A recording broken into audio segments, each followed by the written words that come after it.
귀로 즐기고 마음으로 느끼고 라디오로 함께 떠나는 성지순례 가는 날.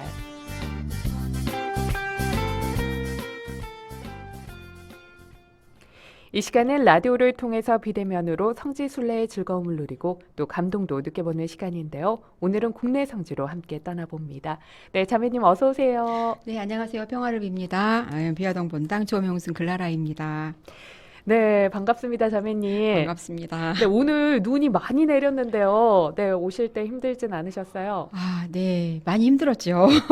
혹시 몰라서 평소보다 1시간 정도 일찍 출발을 해서 시간 안에 겨우 도착을 했는데요. 네. 위험을 무릅쓰고 운전하면서 이렇게 왔던 심정을 조금 과장해서 얘기를 해도 될까요? 네. 네.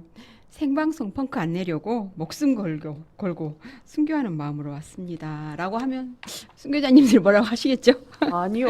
누가 뭐라고 하겠어요. 네, 정말 고생하셨는데요. 네, 성지순례 가는 날을 위해서 목숨을 걸고 이렇게 오셨습니다. 우리 조명순 자매님께서요. 정말 많이 고맙습니다. 미끄럽더라고요. 네, 예. 맞아요. 저도 이 차를 가져오다가 다시 되돌아가서 놓고 네, 지하철을 그러셨군요. 타고 왔습니다. 잘하셨습니다. 네. 네. 예. 한 주간은 어떻게 지내셨어요?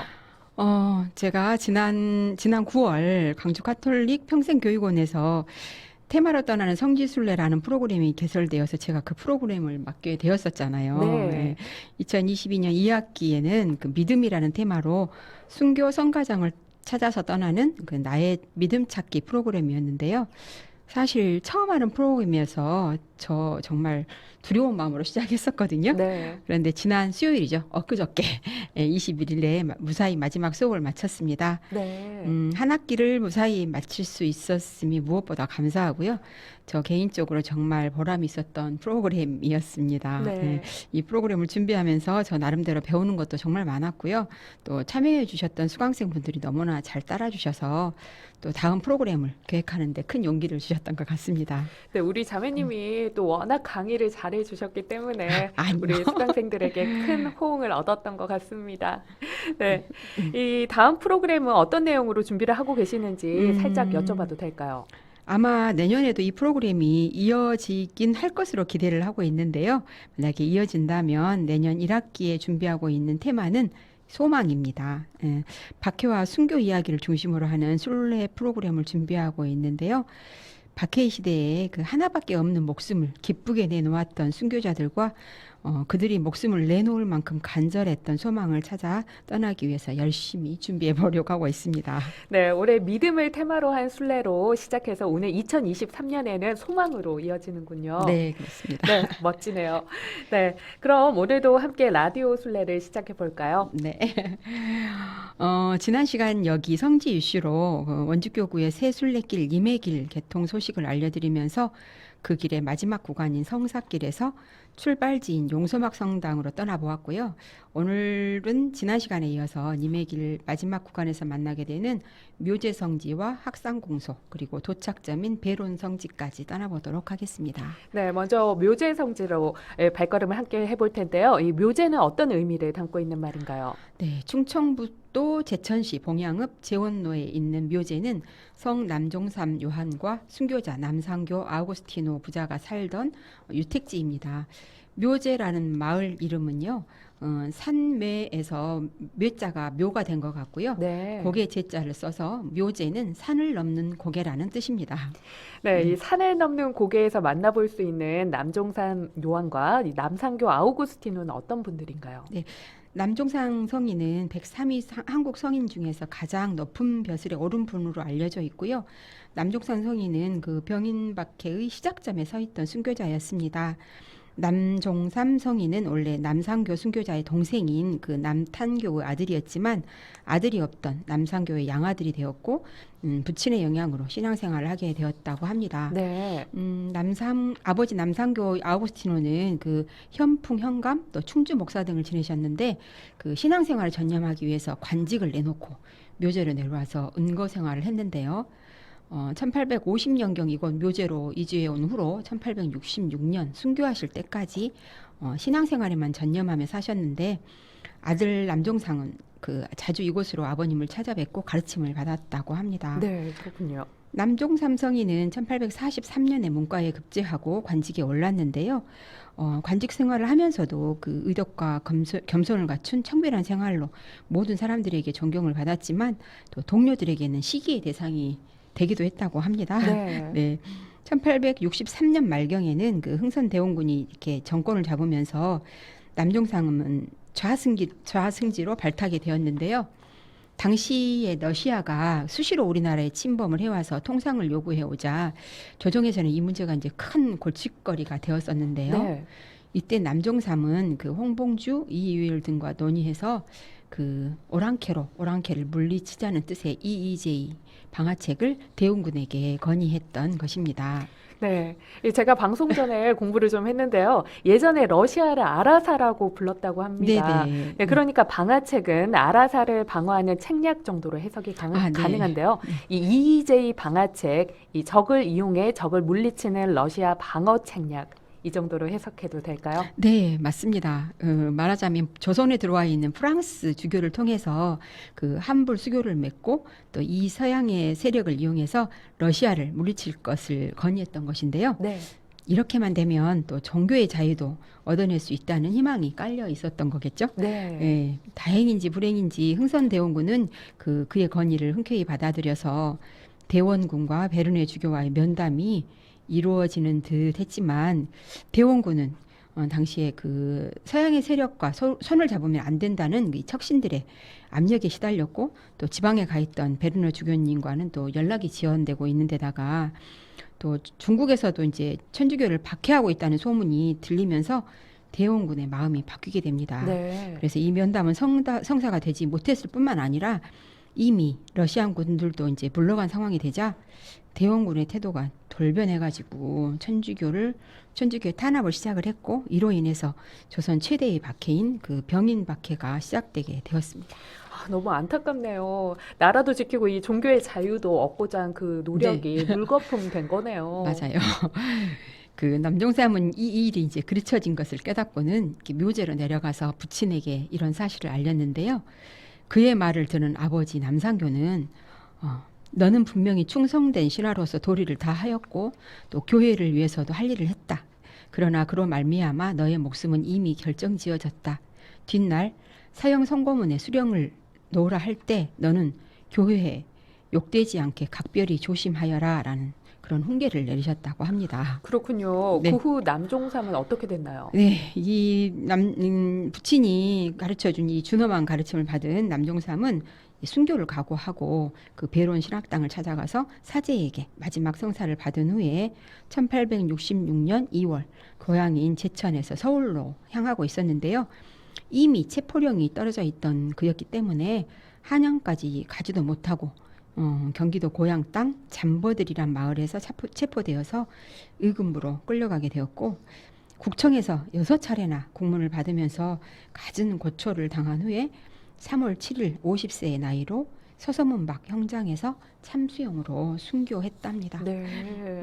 남종상 요한은 1984년 5월 6일 서울 여의도 광장에서 교황성 요한 바오로 2세에 의해서 성인 품에 올라 계십니다. 네, 그렇군요. 이 남상교의 순교 후에 아버지 남상교 그리고 그들의 가족들의 이야기가 궁금한데요. 네, 남종삼이 순교한 후에 그의 가족들도 모두 체포가 되어서 아버지 남상교는 공주 진영으로 또 큰아들 남명희는 전주 진영으로 끌려가서 각각 순교를 하셨고요. 네. 또 부인 이조이 필로메나 또한 유배지인 창녕에서 순교를 하고 막내 아들 남규희와 또 두 딸인 데레사와 막달레나는 유배되어서 노비 생활을 하게 되었답니다. 네. 이렇게 3대에 걸쳐서 4명이 순교하고 또 나머지 가족 또한 유배지에서 고초를 겪었던 이 성가정 덕분에 오늘날 우리가 이렇게 자유스럽게 신앙생활을 할 수 있는 것이 아닐까 생각하게 되었습니다. 네, 맞습니다. 이 가슴이 아프고 또 이 감사하는 마음도 함께 드네요. 네. 네, 온 가족이 모진 박해 속에서 이 신앙의 길을 열어갔던 순교자 남상교와 이 남종삼 성인의 유택인 묘제성지가 지금의 모습을 갖추기까지 어떤 과정들이 있었나요? 네, 순교자 남상교와 남종삼 성인의 유택이 있는 이 마을에는 1920년대부터서 신자들이 들어와서 교우촌을 이뤘다고 합니다. 네. 남상교 성인 성인과 순교자 남상교 유택지인 묘제 성지는 그 여느 한옥과 같이 한옥처럼 이렇게 정겨운 모습을 하고 있는데요. 마당 한쪽에 그 남종삼 요한 성인의 흉상이 서 있고요. 또 그 옆으로 순교자 남상교 아우구스티노와 성인 남종삼 요한의 유적지에 대한 안내글이 세워져 있었습니다. 그리고 유택의 방 두 칸에는 그 십자가와 성화들이 걸려 있었고, 또 그 좀 특별했던 것은 검은색 바탕에 글자만 가득했던 큰 액자가 하나씩 걸려 있었는데요. 네. 한자가 진짜 많더라고요. 아, 그래서 제가 바로 읽기는 어려워서 제목만 겨우 읽어보았는데요. 네. 이 남종상 성인과 순교자 남상교의 묘비에 새겨진 글을 탁월한 것으로 보였습니다. 네. 이 유택은 그 순교자의 후손과 은인들의 도움을 받아가지고 1987년에 그 유택을 보수하고 뒷산에 14처를 조성했고, 1999년에는 그 유택의 뒤편에 성모상을 세우고 축복식을 거행했다고 하고요. 2014년에는 그 유택을 완전히 해체해가지고 현재의 모습으로 전면 보수 작업을 시행했다고 합니다. 네, 이 묘제 성지와 가까운 곳에 학상 공소도 있다고요. 네, 유택에서 한 90m 정도 떨어진 곳에 용서막 성당 관할에 학상 공소가 있는데요. 길가에 아담하게 돌벽으로 지어진 학상 공소는 밖에서 볼 때도 아담하고 단아한 모습으로 참 정겹고 좋았는데요. 공소 내부에서 본 유리화도 참 아름다웠습니다. 네. 1989년에 신축했다는 이 공소는 이 아름답고 정겨운 외부나 그 내부 모습뿐만 아니라 이 공소를 짓기 위해서 그 신자들이 강도를 날라와서 지어졌다는 이야기가 더 아름답게 들려서 좀 마음이 따뜻해졌습니다. 네, 그러네요. 네. 자, 이번에는 베론 성지로 이동해 볼까요? 네, 이제 님의 길 마지막 구간인 성사길에서 독자점인 배론성지로 가보겠습니다. 배론성지는 충청북도 제천시 봉양읍 배론성지길에 있습니다. 배론성지는 교회사적으로 뿐만 아니라 문화사적으로도 중요한 곳으로 인정받아서 2001년 3월 2일 배론성지 일대가 충청북도 기념물 제118호로 지정이 되었고요. 네, 그랬다고 이 합니다. 베론은 무슨 의미가 있는 말일까요? 네, 배로는 계곡이 깊어서 배 밑바닥 같다고 해서 이름이 지어졌는데요. 제천시가 자랑하는 절경 가운데 하나인 이 배로는 경치로도 아름답지만 그보다는 저희들에게는 신앙의 유산을 더 풍성히 지니고 있는 곳입니다. 네. 첫째로 이 심산유곡이었던 배로는 박해 시대 일찍부터 박해를 피해 교촌을 이루었던 곳이었고요. 둘째 배로는 1801년 신유박해에 황사양이 토굴에 숨어서 백서를 쓴 곳입니다. 셋째 배로는 최초의 신학당이 세워진 곳이었고요. 넷째 배로는 최양업 토마스 신부님 묻혀 계신 묘소가 있는 곳입니다. 네, 이 황사영 백서 사건이 이곳 베론과 관계가 있다고요. 네, 교우들이 깊은 산 속에서 가장 손쉽게 할 수 있는 것이 옹기 굽는 일이었기 때문에 옹기를 구워 생계를 유지하면서 감시의 눈을 피해서 신앙을 지켜가고 있었는데요. 사람의 눈을 피해서 신앙을 지켜가던 옹기 마을에 역사전 사건이 터진 것이 바로 황사영 백서 사건이었습니다. 네. 황사영 알렉시오는 1801년 신유박해가 터진과 동시에 서울을 빠져나와서 베론으로 숨어들었는데요. 이때 이곳에서 그 옹기점을 운영하고 있던 교우 김기동이 옹기점 뒤에 토굴을 파고 그의 은신처를 마련해 주었다 합니다. 이 토굴에 응가하면서 박해 소식을 전해 듣고 있던 황사영은 주문모 야고 신부의 처형 소식을 듣고 온지 크게 약심을 해서 네. 북경 교구장 구베야 주교에게 보내는 탄원서를 비단 위에 빼곡히 적어 나갔는데요. 이것이 바로 비단에 담긴 신심 백서인데요. 122행의 13,384자에 달하는 장문의 서한 형태의 글입니다. 네. 황사영은 이 백서 안에 그 자신이 겪었던 일과 신자들에게서 전해들은 내용을 바탕으로 해서 박해의 과정과 순교자들의 열전, 그리고 교회의 재건과 신앙의 자유를 얻기 위한 방안들을 담고 있었는데요. 황사영은 이 서한을 북경의 구베야 주교에게 전달할 계획이었습니다. 그러나 이 백서를 북경 주교에게 전달하기로 했던 옥천이 요한과 황심 토마스가 이미 체포되어 버렸고, 얼마 뒤에는 황사영도 베론에서 체포되고 말았기 때문에 황사영이 몸에 지니고 있던 백서는 빼앗기게 되었고, 또 그렇게도 신앙의 자유를 고대했던 황사영은 1801년 음력으로 11월 5일에 서소문 밖에서 능지 처차명을 받아서 21세의 나이로 순교하게 되었습니다. 그렇군요. 네. 이 황사영 백서가 지금까지 전해지고 있죠. 네, 황사형이 몸에 지니고 있다가 빼앗겼던 백서의 원본은 근 100여 년 동안이나 의금부 창고 속에 갇혀 있다가 1894년경에 의금부의 옛 문서들을 파괴하는 과정에서 우연히 발견돼서 뮤텔지교님에게 전달이 되었고 또 이 뮤텔지교님은 1925년 7월 5일 한국 순교자 72 15식 때 이 백서를 교황 비오 11세에게 봉정해서 현재 백서의 원본은 바티칸 박물관에 소장되어 있고요. 실물 크기의 동판과 필사본은 절두산 한국 천주교 순교자 박물관에 보관이 되어 있습니다. 네. 네. 자매님, 더 이렇게 성지순례를 하고 싶은데요. 네, 시간이 이렇게 또 그렇겠죠. 빨리 지나가 네. 버려서요. 네. 네, 베른성지 나머지 이야기는 다음 시간에 전해드리도록 하겠습니다. 네, 더 듣고 싶은데요. 너무 아쉽네요. 네, 비아동 분당 조명순 글라라 자매님과는 여기서 인사 나누도록 하겠습니다. 오늘도 좋은 말씀 고맙습니다. 곧 성탄인데요. 성탄 인사할까요? 미리 네. 성탄 축하드립니다. 네, 고맙습니다. 성탄 축하드립니다. 감사합니다. 네.